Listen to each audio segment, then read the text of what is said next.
concrètement. D'où vient mon argent? Oui. Qui te l'a donné? Des barrages de Tanguay, hein? Vous ne répondez pas à la question, Rama. D'où te vient? C'est pas la musique, je présume. Oui, mon argent me vient du barrage de Tanguay. C'est dommage. Du barrage de On ne pourra pas véritablement échanger. Vous êtes nageuse, vous nagez, vous faites la natation. On vous a vu aucun jeu olympique de la natation. Bon, moi je pense qu'on va calmer le jeu. On va calmer le jeu. Parce que quand Rama dit mon argent me vient du barrage de Tanguay, c'est comme si elle ne veut pas répondre à la question ou elle estime que la question ne doit pas être posée.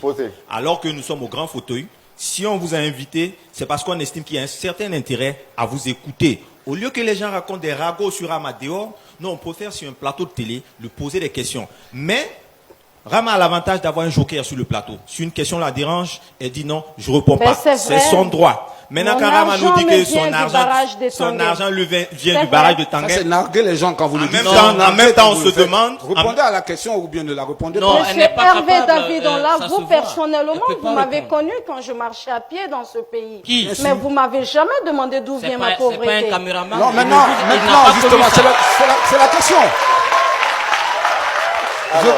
On vous demande pas.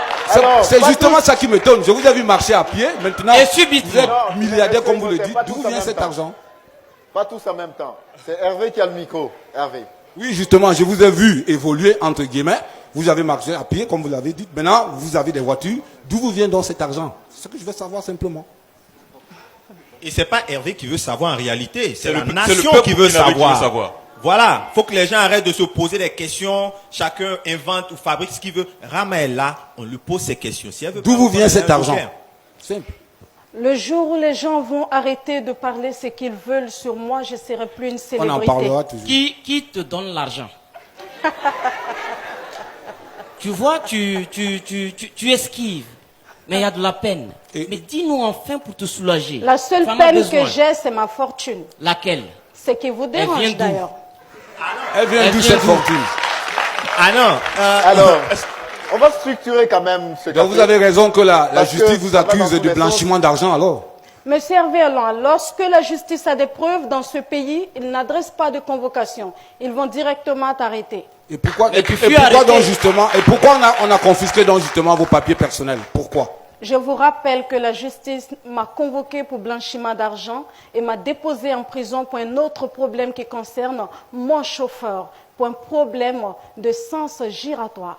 Tout à fait. Alors, donc ça veut dire que la justice n'a pas de preuve que je fais du blanchiment d'argent. Je voudrais rappeler ici que... Et vos papiers sont où exactement? Mes papiers sont là, dans mon sac. Je voudrais rappeler à tout le monde ici que nous avons fait la promesse. Je voudrais rappeler à tout le monde que nous avons fait la promesse de ne pas aller dans le fond de votre dossier en ce qui concerne la justice. Parce que c'est un procès en cours. Vous êtes en liberté provisoire. Donc, la justice va continuer à dire le droit. Pour l'instant, nous allons nous intéresser à ce que nous savons, à votre parcours, à ce que vous donnez comme information sur la toile, parce que vous dites que c'est du virtuel, mais en même temps, c'est la seule fenêtre par laquelle nous pouvons avoir des informations de vous. Alors, après la question sur Gloria, sur votre fille, je crois que mes chroniqueurs aussi ont voulu s'appesantir sur quelque chose. Vous avez laissé entendre des fois que vous êtes un peu dans le mystique. Est-ce que c'est juste pour narguer les gens ou est-ce qu'on est dans la réalité des choses? J'ai laissé entendre que je suis dans le mystique parce que les gens le disent. D'ailleurs, les gens disent que je suis dans des sectes, que je fais médicaments d'argent, que je fais ceci, que je vais au Bénin. Pourtant, ils connaissent la route, mais ils ne vont pas. Alors, et maintenant, la deuxième, c'est cette affaire des femmes qui vont à la Mecque. Alors, une bonne fois pour toutes. Pour certains, c'est encore du buzz. Et dans le fond, ceux qui sont proches de vous nous disent que c'est vrai. Vous avez vraiment fait partie, ces dames-là, à la Mecque. On va en avoir le cœur net aujourd'hui avec vous au grand fauteuil. Monsieur Papus, il faut dire qu'en ce qui concerne le problème de la Mecque, celui-là qui a inventé et démentir ces choses sur les réseaux sociaux a été envoyé, payé par mes détracteurs. Parce que vous savez, Papus, lorsque vous êtes proche de quelqu'un que l'opinion publique sait que vous êtes tout ensemble, Si demain il s'élève et qu'il dit que tu as fait ceci, ou